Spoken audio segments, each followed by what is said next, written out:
Muy bien, vamos a comenzar nuestro estudio número 2 de la serie sobre los mensajes de los tres ángeles. En nuestro manual es la página número 11. Vamos a estudiar el tema titulado ¿Qué es el Evangelio Eterno? Pero antes de hacerlo queremos pedir la bendición del Señor, así que les invito a inclinar sus rostros para orar. Padre Celestial, gracias te damos por el privilegio de estudiar esta lección ahora. Pedimos la dirección de tu Santo Espíritu. Te lo suplicamos en el nombre de Jesús. Amén. Bien, vamos a comenzar en Apocalipsis 14, 6 y 7, que es el mensaje del primer ángel.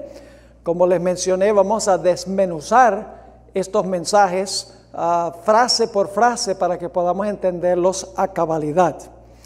El mensaje del primer ángel dice: vi volar por en medio del cielo a otro ángel que tenía el evangelio eterno para predicarlo a los moradores de la tierra, a toda nación, tribu, lengua y pueblo, diciendo a gran voz: temed a Dios y dadle gloria, porque la hora de su juicio ha llegado, y adorad a aquel que hizo el cielo y la tierra, el mar y las fuentes de las aguas. Así que lo primero que vamos a estudiar es el evangelio eterno. Ahora, esta es la única vez en los escritos del apóstol Juan a donde él usa la palabra evangelio. Ustedes saben que él escribió el evangelio según San Juan, 3 epístolas de Juan y el libro de Apocalipsis. Este es el único lugar en todos esos escritos a donde el apóstol Juan usa la palabra evangelio. Ahora vamos a estudiar esta lección en 9 partes y lógicamente no vamos a poder cubrir todo el material que encuentran en el manual porque son demasiadas páginas. Vamos a sintetizar y abreviar. Por eso es muy importante que los que estén viendo estas presentaciones consigan el manual con Secrets Unsealed, con secretos revelados, para que puedan disfrutar de todo el material completo. Vamos a estudiar 9 puntos, 9 aspectos del Evangelio Eterno. Número 1, vamos a notar que fue diseñado por el Padre y el Hijo en los siglos de la eternidad. En segundo lugar, el Evangelio Eterno fue revelado por primera vez a Adán y Eva en el huerto de Edén después que ellos pecaron. En tercer lugar, el plan de la salvación se simbolizó por el sistema de sacrificios del Antiguo Testamento. Número 4, cuando Cristo vino a la tierra, Él cumplió el sistema ritual del Antiguo Testamento. Número 5, cuando Jesús terminó su obra de redención en la tierra y regresó al cielo, todo el cielo celebró su retorno allá. Número 6, para nosotros ser salvos necesitamos recibir los beneficios del Evangelio, es decir, debemos responder a lo que hizo el Señor Jesucristo. Número 7, la recepción del Evangelio implica ciertas obligaciones, es decir, el Evangelio no solamente son privilegios, sino que también encierra obligaciones: temer a Dios, darle gloria y adorar al Creador.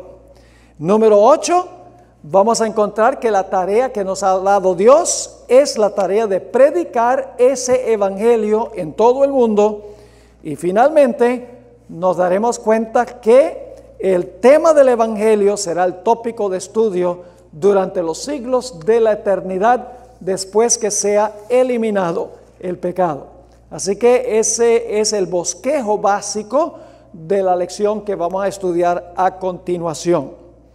Ahora, lo primero que queremos preguntarnos es ¿por qué se le llama eterno a este evangelio?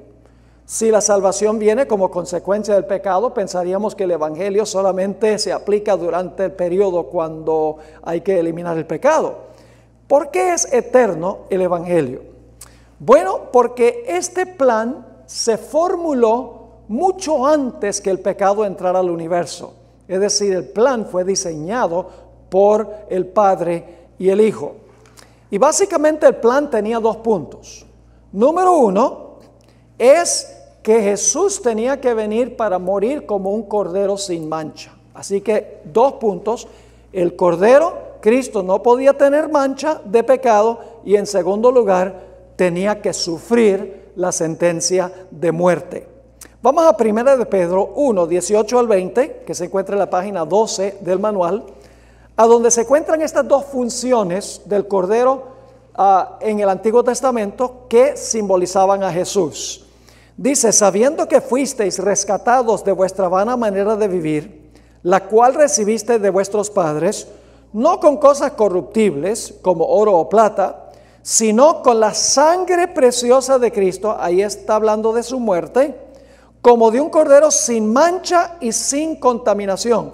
Es decir, el cordero no podía tener mancha y luego ese cordero sin mancha se sacrificaba. El cordero sin mancha representa la vida perfecta de Cristo. Y el matar el cordero representaba la muerte de Cristo. Sigue diciendo en el versículo 19 que fuimos redimidos con la sangre preciosa de Cristo, como de un cordero sin mancha y sin contaminación. Esa es su vida perfecta. Ya, ahora fíjense, ya destinado desde antes de la fundación del mundo, pero manifestado en los postreros tiempos por amor de vosotros. Así que dice aquí que ya Jesús estaba destinado antes de la fundación del mundo para venir como el Cordero Inmaculado para morir. Pero eso se manifestó en los postreros tiempos por amor a nosotros. Es decir, el plan estaba hecho en los siglos de la eternidad, pero solamente se anunció cuando entró el pecado y se implementó. En Romanos 16, 25 al 27, el apóstol Pablo también nos habla en cuanto a por qué el evangelio es eterno. Voy a leer ahora el versículo 25. Y al que puede confirmaros según mi evangelio, dice Pablo, y la predicación de Jesucristo, según la revelación del misterio que se ha mantenido oculto desde tiempos eternos. Fíjense, el plan estaba oculto desde tiempos eternos, pero que ha sido manifestado ahora. Es decir, aunque el plan estaba hecho en la eternidad, Dios lo manifestó ahora. Y que por las escrituras de los profetas, según el mandamiento del Dios eterno, se ha dado a conocer a todas las gentes para que obedezcan a la fe, al único sabio Dios, sea gloria mediante Jesucristo para siempre. Amén. Así que el apóstol Pablo y también el apóstol Pedro nos dicen que este evangelio es eterno porque fue diseñado antes que el pecado entrara al universo, pero revelado cuando el pecado entró a este mundo. Elena White tiene un comentario muy apropiado en este contexto. En el Deseado de todas las gentes, página 121, ella escribió, está hablando de cuando Jesús varias veces dijo durante su ministerio: aún no ha venido mi hora. Las palabras "aún no ha venido mi hora" indican que todo acto de la vida terrenal de Cristo se realizó en cumplimiento del plan que había existido desde los días de la eternidad. Todo lo que hizo y dijo Jesús ya se había diseñado en los siglos de la eternidad. Continúa esta cita extraordinaria. Antes de venir a la tierra, el plan estuvo delante de él, de Jesús, perfecto en todos sus detalles. Fíjense, el plan estaba hecho y antes que Jesús viniera ya se le reveló el plan. Sigue diciendo, pero mientras andaba entre los hombres, fue guiado paso a paso por la voluntad del Padre. En el tiempo señalado no vacilaba en obrar. Con la misma sumisión esperaba hasta que llegase el tiempo. Es decir, Dios ya en la eternidad había diseñado un calendario para Jesús. Dónde debía estar, con quién se iba a encontrar, qué debía decir, qué debía hacer. Desde la eternidad ya eso se había determinado. Se implementó cuando vino Cristo Jesús. Ahora, el evangelio fue revelado a Adán y Eva. Este es el segundo punto. Primer punto es, el evangelio es eterno porque se diseñó o se formuló en los siglos de la eternidad en el plan que hicieron el Padre y el Hijo. El segundo punto es que Dios le reveló el evangelio a Adán y Eva cuando pecaron en el huerto del Edén. Ahora vamos a notar algunos puntos aquí. En el Salmo 104, 1 y 2, nos dice que Dios está cubierto con un glorioso manto de luz. Suscríbete, dale me gusta y activa la campanita para recibir las notificaciones. Vamos a leer esos versículos. Bendice, alma mía, a Jehová. Jehová, Dios mío, mucho te has engrandecido. Te has vestido de gloria y de magnificencia. El que se cubre de luz como de vestidura, que extiende los cielos como una cortina. Noten que Dios se viste ¿con qué? Con luz. Luz como de vestidura. Ahora, ¿qué representaba este manto de luz que cubre a Dios? En realidad, el manto de luz que cubre a Dios, que es un manto literal, es decir, cuando se ve a Dios está cubierto de un manto de luz real, literal, pero eso representaba su justicia y su perfección. Ahora, quiero que notemos el Salmo 61:10, a donde nos dice que el manto de luz representa la justicia. Dice allí en Isaías 61:10, es la parte superior de la página 13, en gran manera me gozaré en Jehová. Mi alma se alegrará en mi Dios, porque me vistió con vestiduras de salvación, me rodeó de manto de justicia. Como a novio me atavió y como a novia adornada con sus joyas. Así que Dios está cubierto con un manto literal de luz, pero el manto literal de luz representa simbólicamente su justicia. Ahora, cuando Dios creó a Adán y Eva, los creó para reflejar su gloria. Notemos lo que dice en el libro Patriarcas y Profetas, página 26. Adán y Eva también estaban cubiertos con un manto de luz. Y ese manto de luz que cubría a Adán y Eva representaba su justicia, porque no habían pecado. Dice allí en esta cita, la pareja sin pecado no estaba vestida con vestiduras o mantos artificiales. Estaban cubiertos de una envoltura de luz y gloria, como la que viste a los ángeles. Fíjese, los ángeles también tienen un manto de luz. Mientras vivieron obedeciendo a Dios, este atavío de luz continuó, ¿qué cosa? Revistiéndolos. Así que Adán y Eva tenían un manto de luz real, literal. Claro. Notemos la cita en Palabras de Vida del Gran Maestro, página 252. Nuestros primeros padres estaban vestidos con mantos blancos de inocencia cuando fueron colocados por Dios en el santo huerto del Edén. Ellos, ahora fíjense qué representaban los mantos. Era luz real, pero simbolizaba algo. Dice, ellos vivían ¿cómo? En perfecta conformidad con la voluntad de Dios. ¿Eran justos ellos? Sí, su manto de luz representaba su justicia, como el manto de luz que cubre a Dios representa la justicia de Dios. Sigue diciendo, toda la fuerza de sus afectos era dada a su Padre Celestial. Una hermosa y suave luz, la luz de Dios envolvía a la santa pareja. Este manto era un símbolo, ahora fíjense que el manto de luz representaba algo. Este manto era un símbolo de sus vestiduras espirituales de celestial inocencia.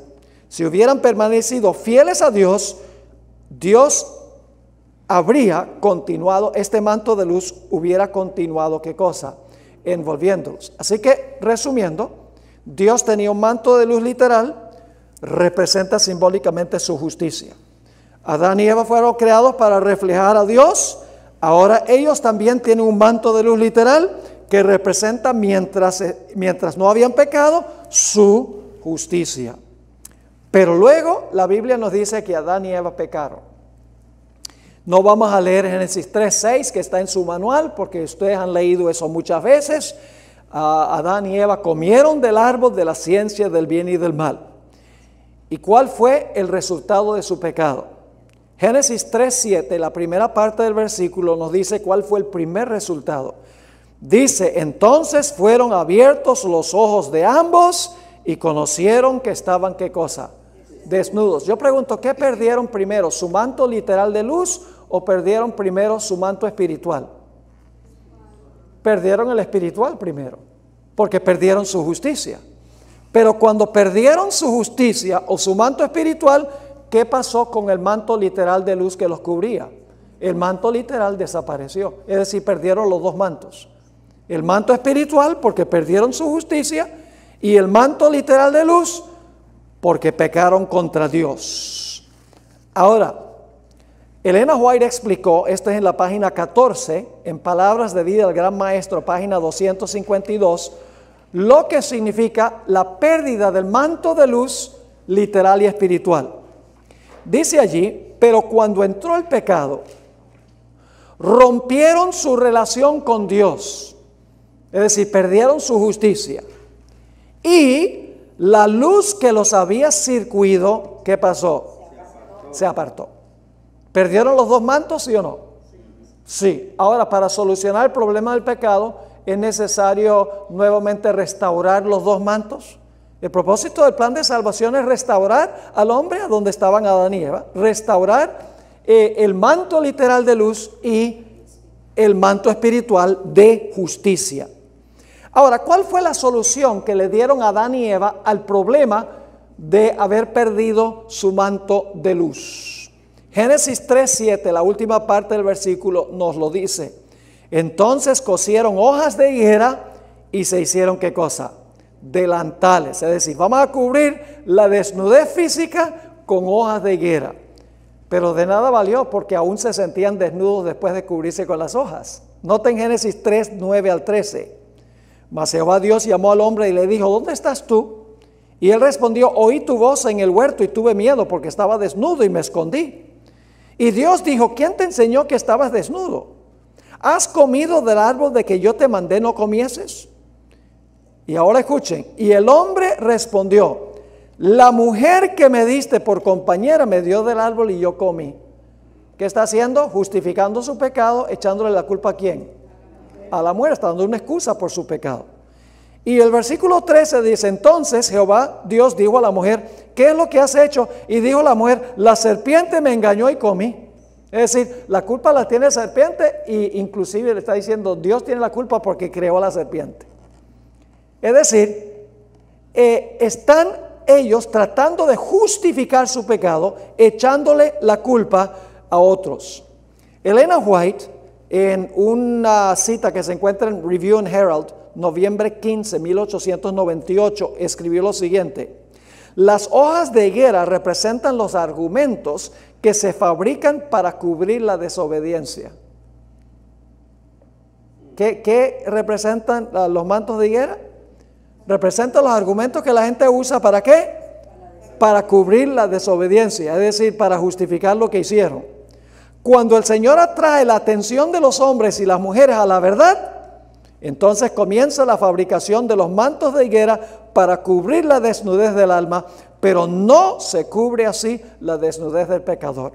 ¿Cuáles son algunas de las excusas que ofrecen los pecadores para justificar su pecado? Dice, yo tengo una naturaleza pecaminosa.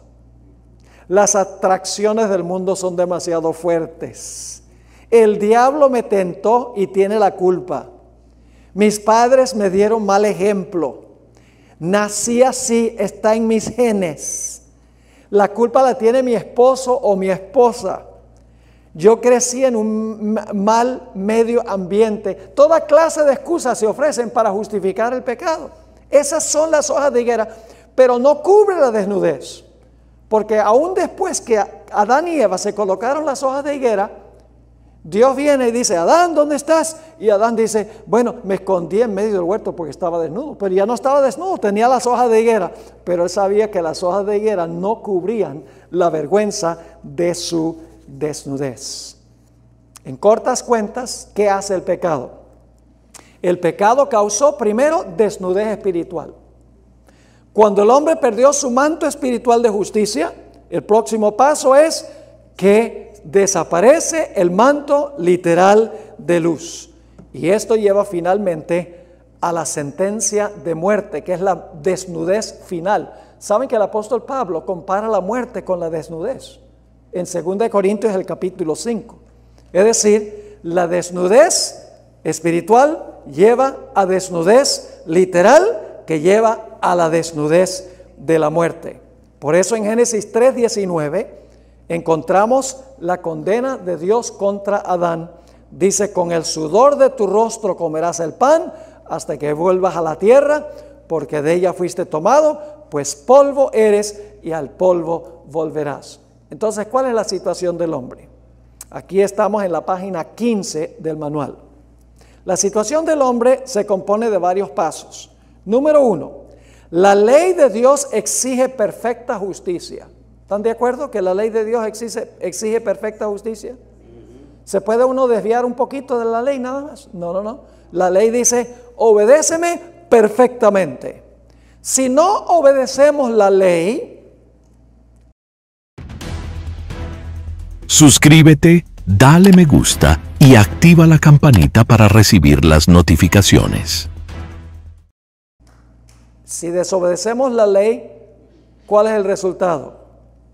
El pecado. Porque dice en 1 Juan 3:4, todo aquel que comete pecado, infringe también la ley, pues el pecado es infracción de la ley. Así que la ley dice, obedéceme perfectamente. Si no la obedecemos, eso es pecado. Y la paga del pecado es ¿qué cosa? La muerte. Romanos 6:23 dice, porque la paga del pecado es muerte. ¿Y cuántos seres humanos están bajo sentencia de muerte? Bueno, la Biblia dice que todos. Romanos, el capítulo 5 y el versículo 12, dice, por tanto, como el pecado entró en el mundo por un hombre, y por el pecado la muerte, así la muerte pasó ¿a cuántos? A todos los hombres, por cuanto que todos pecaron. Y encontramos también en Romanos 3:23 y el versículo 10, como está escrito, no hay justo ni aun uno, por cuanto todos pecaron y están destituidos de la gloria de Dios.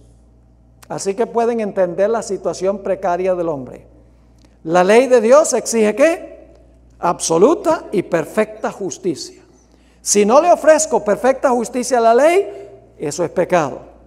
Y si peco, el resultado es ¿qué? El resultado es la muerte. Y como todos han pecado, todos merecen ¿qué? Todos merecen morir. Una situación problemática tiene el hombre, ¿sí o no? Bien seria la situación que tiene el hombre. Ahora, la buena nueva es que el mismo día que Adán y Eva pecaron y se hicieron reos de muerte, ese mismo día Dios les reveló que había un plan para salvarlos, para restaurar el manto de justicia y para restaurar el manto literal de luz. Porque si se restaura la justicia, entonces se va a restaurar también el manto de luz. Ahora, noten lo que dice Génesis 2:17. Esta es la página 15 del manual. Génesis 2:17. Dios le dijo algo a Adán y Eva. Mas del árbol de la ciencia del bien y del mal no comerás, porque el día que de él comieres, ciertamente morirás. Ahora en el hebreo dice, morirás por muerte. Yo no sé de ninguna otra manera que uno puede morir. Lo que quiere decir es que vas a morir de verdad, ¿verdad? El día que pecares. ¿Cuándo iban a morir Adán y Eva si comían del fruto? Le dijo Dios a Adán, si comes del árbol en 1000 años, en 930 años vas a morir. No, Señor, le dijo, el mismo día que tú peques, ese día tú vas a morir. Pero tenemos un problema. Adán no murió ese mismo día. Adán murió de 930 años. ¿Por qué no murió Adán ese mismo día? ¿Por qué no murió Eva ese mismo día? Porque Dios conmutó la sentencia. Porque alguien se ofreció a venir a vivir una vida perfecta en armonía con la ley y a morir para pagar la pena de Adán y Eva y todos sus descendientes. Esa promesa se encuentra en Génesis 3:15, mi versículo favorito de toda la Biblia, donde Dios le está hablando a la serpiente y le dice, y pondré enemistad entre ti y la mujer, y entre su simiente y la simiente suya. Esta, es decir, la simiente de la mujer, te herirá en la cabeza y tú le herirás en el calcañar. Dios le está diciendo a la serpiente, se te va a dar un golpe mortal en la cabeza. Tú vas a herir a la simiente de la mujer, sí, en el calcañar, pero eso no es una herida de muerte. Pero te va a salir caro porque te va a aplastar la cabeza. Ahora, ¿cómo le iba a aplastar la cabeza la simiente de la mujer a la serpiente? Tenemos que ir al versículo 21, que se encuentra unos pocos versículos después del 15. Ahora Dios va a mostrar cómo Él va a cubrir la vergüenza de la desnudez del ser humano. ¿Cómo había procurado el hombre cubrir la vergüenza de su desnudez? ¿Con hojas de qué? Higuera. ¿Y qué representaban las hojas de higuera? Sus excusas por el pecado, diciendo, bueno, fue culpa de otro. Ahora Dios va a explicar cómo Él los va a cubrir, cómo va a cubrir su desnudez. Génesis 3:21. Y Jehová Dios hizo al hombre y a su mujer túnicas de poliéster. Están fallando los ojos. Túnicas de algodón. Túnicas de gabardina. No, túnicas de qué? De pieles. Y los vistió. ¿Quién hizo los mantos de pieles? Dios. ¿Quién los vistió? Dios los vistió. Ahora, ¿qué necesita hacer usted para conseguir la piel de un animal? Tiene que matar al animal. Es decir, ese día hubo en el Edén una muerte de un animal, de una víctima. Un cordero sin mancha fue sacrificado ese día. Dios había dicho que iban a morir ese mismo día. ¿Por qué no murieron ese mismo día? Porque se sacrificó a un animal en su lugar para cubrir la vergüenza de su desnudez. Es decir, la vida perfecta del Cordero de Dios y su muerte iba a cubrir la desnudez del ser humano. La hermana White en una revista, The Bible Echo, mayo 21, 1900, escribió: el mismo instante en que Adán cedió a la tentación de Satanás e hizo lo que Dios le había mandado que no hiciera, Cristo, el Hijo de Dios, se interpuso entre los vivos y los muertos y dijo: que caiga el castigo sobre mí, yo tomaré el lugar del hombre. Dadle otra oportunidad. La transgresión colocó a todo el mundo bajo la pena de muerte, pero en el cielo se escuchó una voz que dijo: he hallado un rescate. Amén. Ese mismo día Dios anunció la forma en que la simiente de la mujer iba a aplastar la cabeza de la serpiente. Iba a venir a vivir la vida perfecta que la ley nos exige a nosotros, y luego iba a morir por nuestros pecados para cubrir la vergüenza de nuestra desnudez. Ahora, Dios ilustró esto a través del sistema de sacrificios del Antiguo Testamento. El sistema de sacrificios no salvaba a nadie. Eran figuras, ilustraciones que demostraban lo que iba a ser Jesús en el futuro. Así que vamos al pie de la página 16 a nuestro siguiente punto. Dios estableció el sistema de sacrificios y ofrendas para prefigurar lo que iba a ocurrir en el futuro. Ahora, en el sistema de sacrificios había dos características necesarias de una víctima que se sacrificaba. Vamos a Levítico 21 y el versículo 17 al 21. Levítico 21, 17 al 21. Aquí está hablando del sacerdote que ofrecía el sacrificio. Dice: habla a Aarón y dile: ninguno de tus descendientes por sus generaciones que tenga algún defecto se acercará para ofrecer el pan de su Dios, porque ningún varón en el cual haya defecto se acercará. Varón ciego o cojo o mutilado o sobrado, o varón que tenga quebradura de pie o rotura de mano, o jorobado o enano, o que tenga nube en el ojo, o que tenga sarna o empeine o testículo magullado. Ningún varón de la descendencia del sacerdote Aarón en el cual haya defecto se acercará para ofrecer las ofrendas encendidas para Jehová. Hay defecto en él, no se acercará a ofrecer el pan de su Dios. El sacerdote no podía tener ¿qué? Defecto físico. Eso representa el hecho de que Jesús, el verdadero sacerdote, no podía tener defecto moral. Es decir, la ausencia de defecto físico representaba la ausencia de defecto moral en Jesús, porque el sacerdote representaba a Cristo. Pero no solo el sacerdote no podía tener defecto, la víctima tampoco podía tener defecto. Noten Levítico 22, 20 al 22. Ninguna cosa en que haya defecto ofreceréis, porque no será acepto por vosotros. Asimismo, cuando alguno ofreciere sacrificio en ofrenda de paz a Jehová para cumplir un voto o como ofrenda voluntaria, sea de vacas o de ovejas, para que sea aceptado, ¿será qué? Sin defecto. Ciego, perniquebrado, mutilado, verrugoso, sarnoso o roñoso, no ofreceréis estos a Jehová, ni de ellos pondréis ofrenda encendida sobre el altar de Jehová. Suscríbete, dale me gusta y activa la campanita para recibir las notificaciones. El sacerdote no podía tener defecto y la víctima no podía tener defecto. ¿A quién representaba la víctima? A Jesús. ¿Y el sacerdote? También a Jesús. Dice, ¿cómo es que el sacerdote y la víctima representan a Cristo? Porque Jesús ofreció su propio sacrificio. Él se ofreció. Él es el sacerdote que ofrece su sacrificio. Se ofreció a sí mismo, dice en el libro de los Hebreos. Por eso Jesús no tenía ningún defecto moral en su vida. Obedeció perfectamente la ley de Dios. Tenía perfecta y absoluta justicia.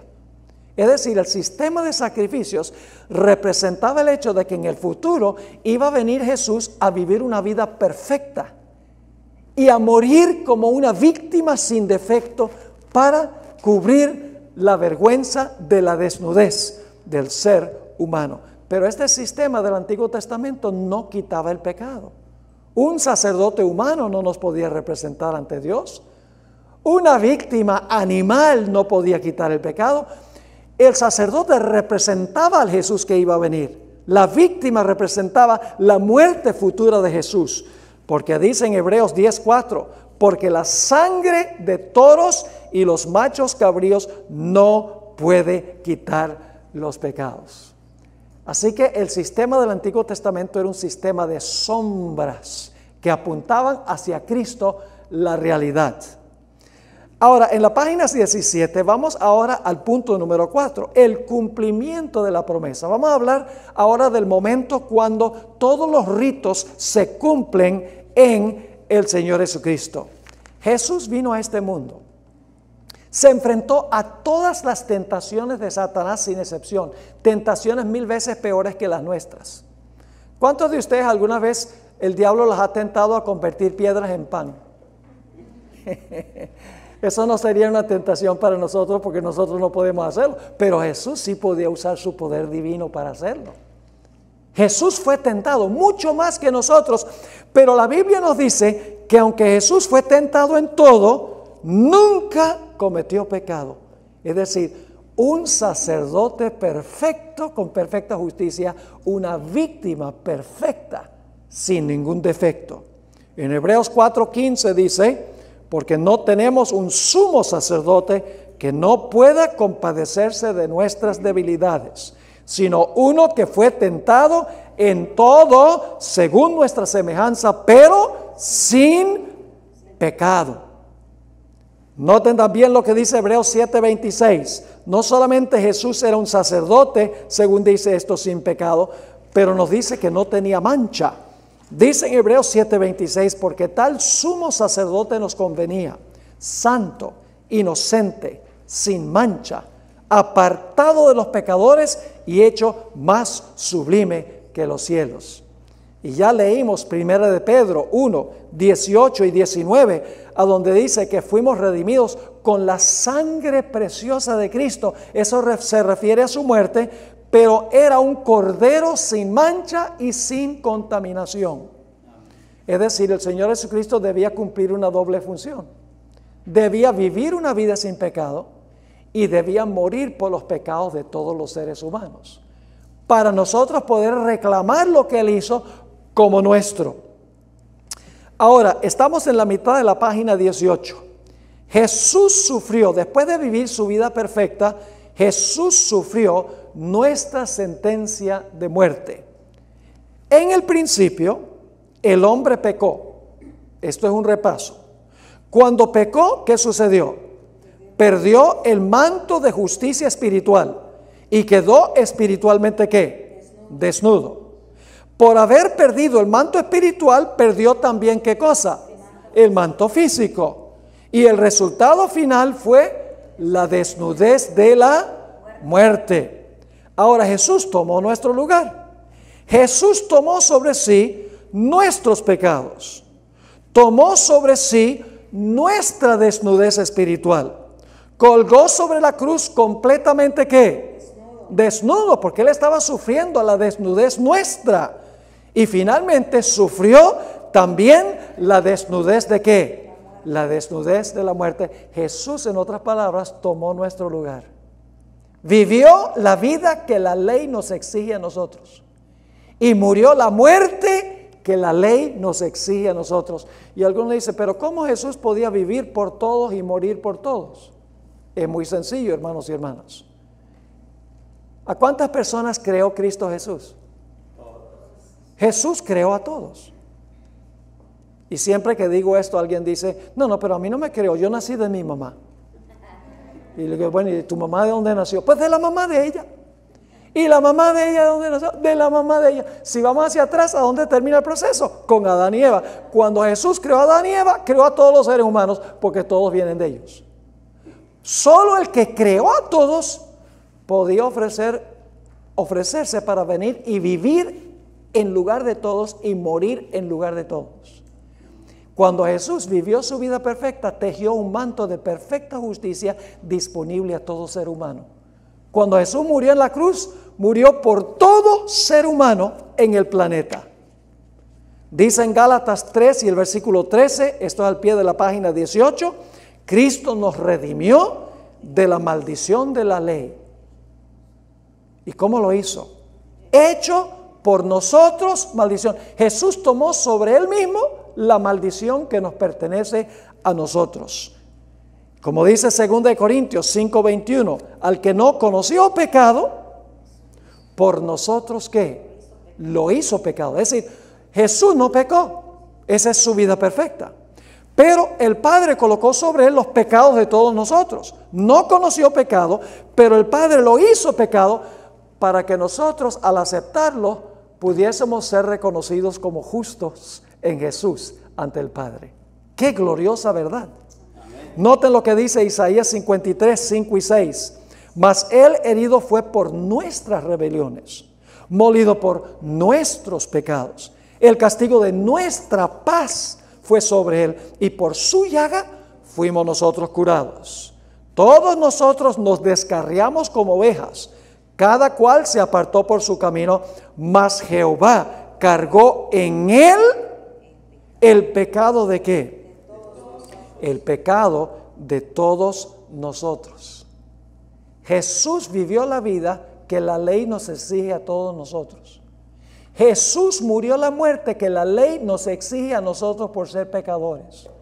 Es decir, Jesús vivió en lugar de todos y murió en lugar de todos. Tejió un manto perfecto de justicia espiritual y literal que le puede ofrecer a cada persona que lo reclame como suyo. Ahora vamos al punto número 5, a la mitad de la página 19. El cielo celebra el triunfo del Evangelio.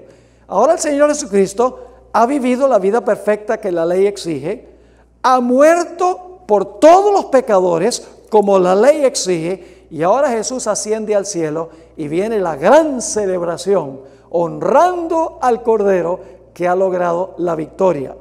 Dice en Apocalipsis 5, 11 y 12, aquí está Jesús en medio de una gran celebración.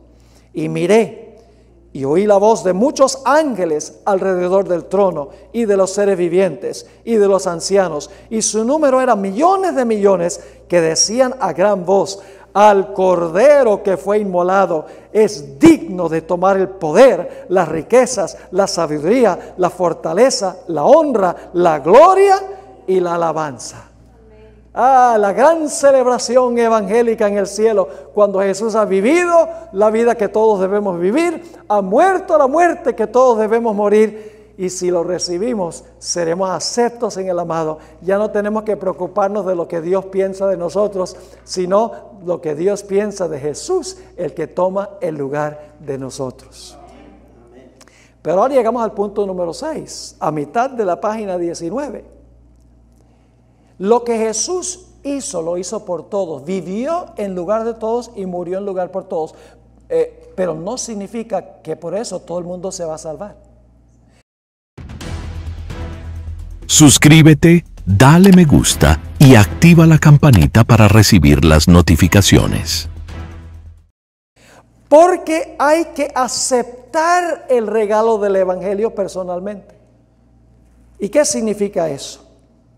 Romanos 6:23 dice, porque la paga del pecado es muerte, pero ¿el qué? El regalo de Dios es vida eterna en Cristo Jesús, Señor nuestro.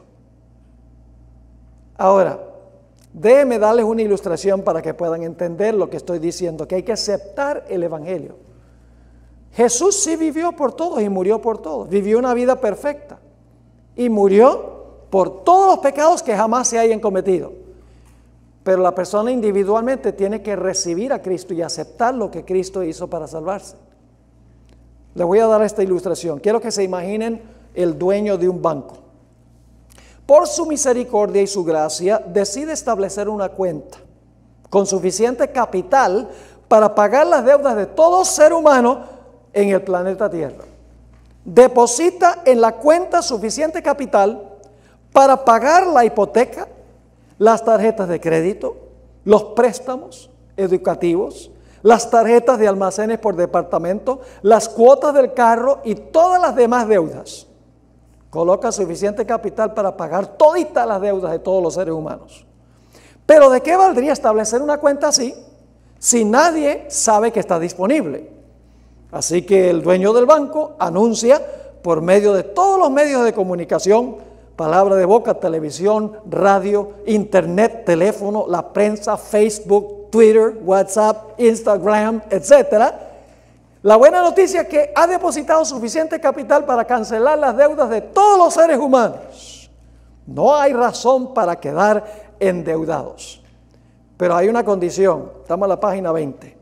Los deudores tienen que arrepentirse de haberse endeudado. Tienen que confesar que hicieron mal, venir al banco confiando que el dueño en verdad está dispuesto a saldar sus deudas.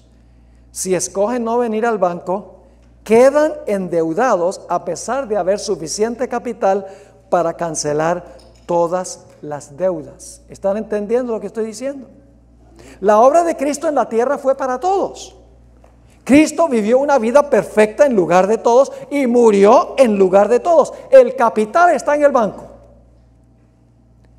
Pero la obra que hace Jesús en el santuario celestial cuando fue al cielo es individual y personal. Y solo aquellos que se arrepienten de haberse endeudado, aquellos que confiesan que hicieron mal y confían en la vida y la muerte de Cristo Jesús, recibirán el perdón de sus deudas.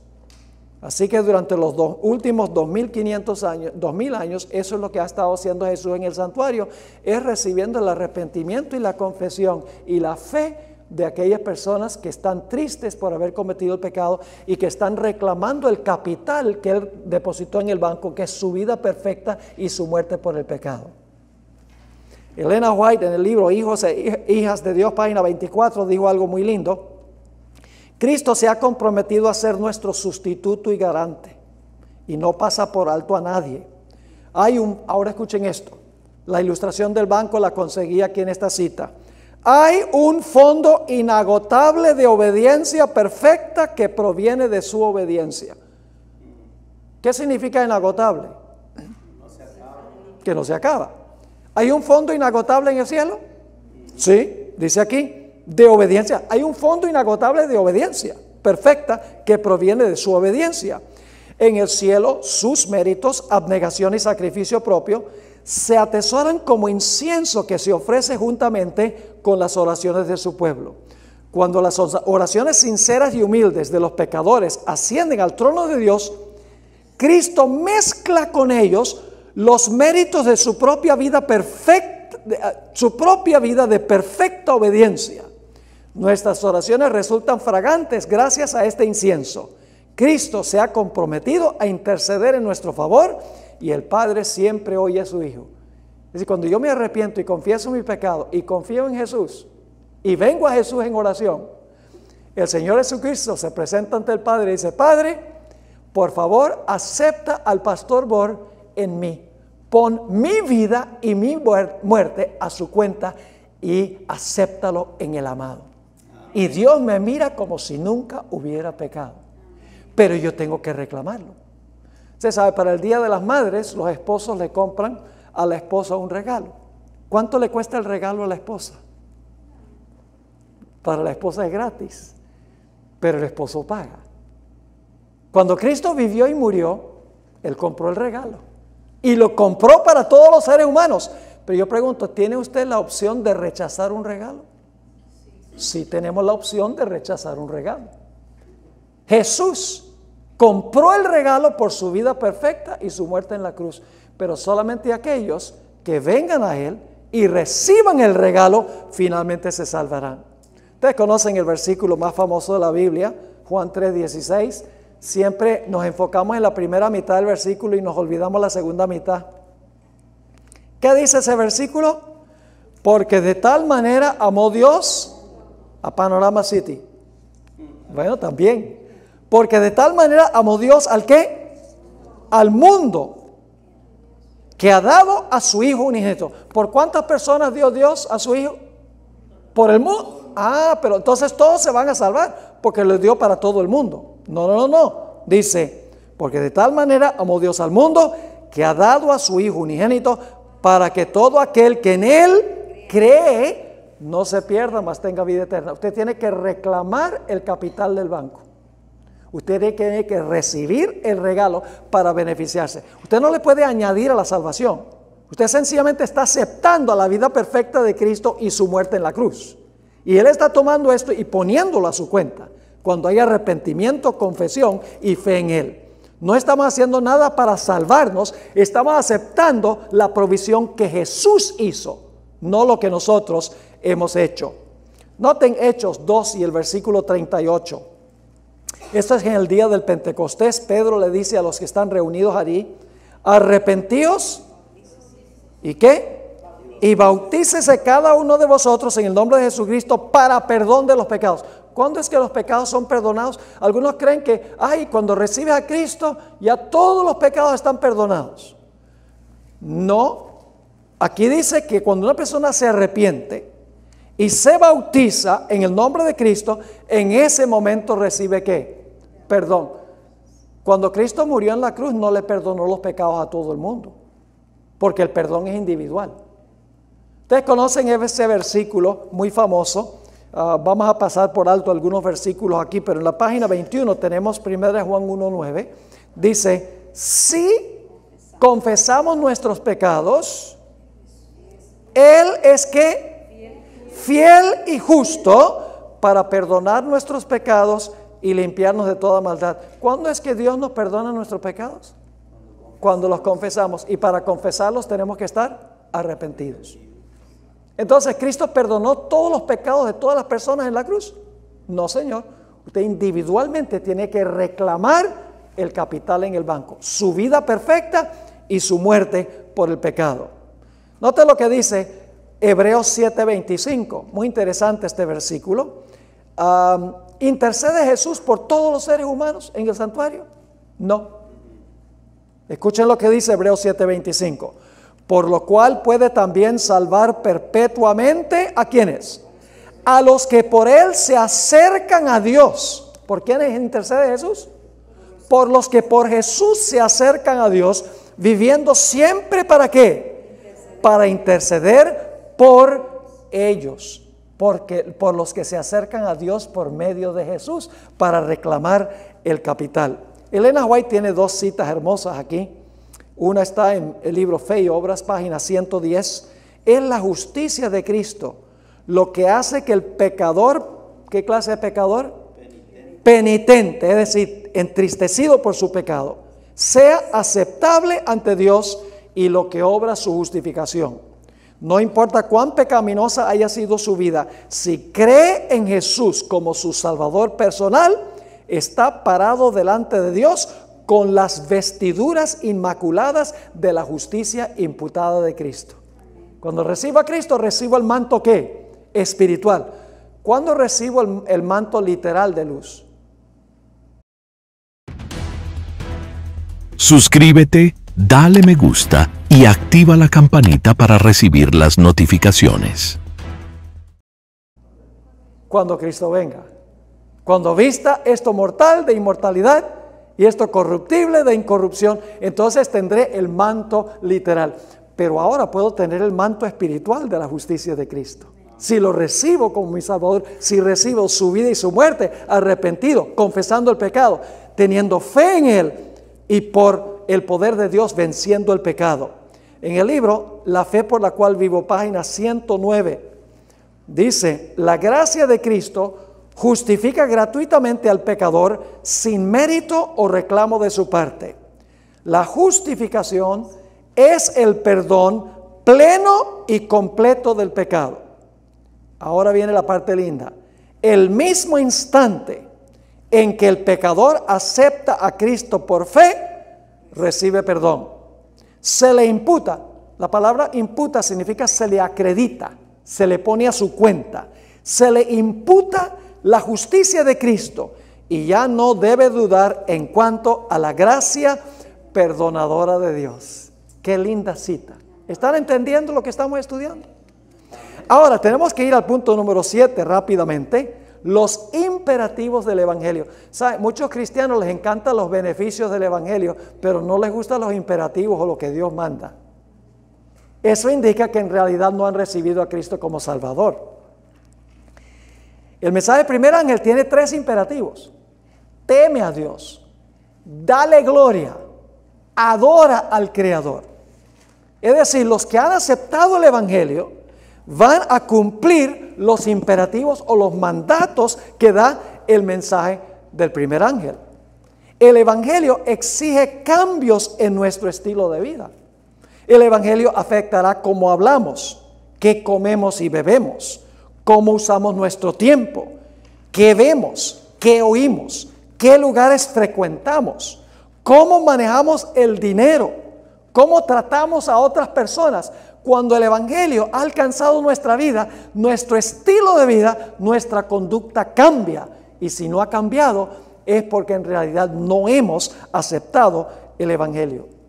Muchos cristianos enfatizan tan solo los beneficios del Evangelio y no están dispuestos a cumplir con los requisitos del Evangelio.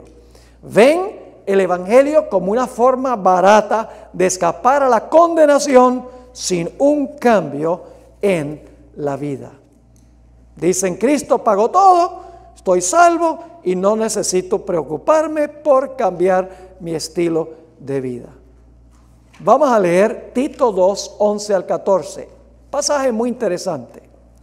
Porque la gracia de Dios, ¿la qué? La gracia de Dios, y mucha gente habla de eso, se ha manifestado ¿para qué? Para salvación de los hombres. Pero ahora quiero que noten algo muy interesante. La gracia de Dios, que es favor inmerecido, nos enseña algo. ¿Qué nos enseña la gracia de Dios? Dice, enseñándonos que ¿qué? Renunciando a la impiedad y a los deseos mundanos, vivamos en este siglo sobria, justa y piadosamente. ¿Qué nos enseña el Evangelio? Que debemos vivir ¿cómo? Sobria, justa y piadosamente, aguardando la esperanza bienaventurada y la manifestación gloriosa de nuestro gran Dios y Salvador Jesucristo, quien se dio a sí mismo por nosotros, ¿con qué propósito? Para redimirnos de toda iniquidad. ¿Y qué más? Y purificar para sí un pueblo propio, celoso de buenas obras. Todo eso es lo que nos enseña el Evangelio de la gracia de Dios.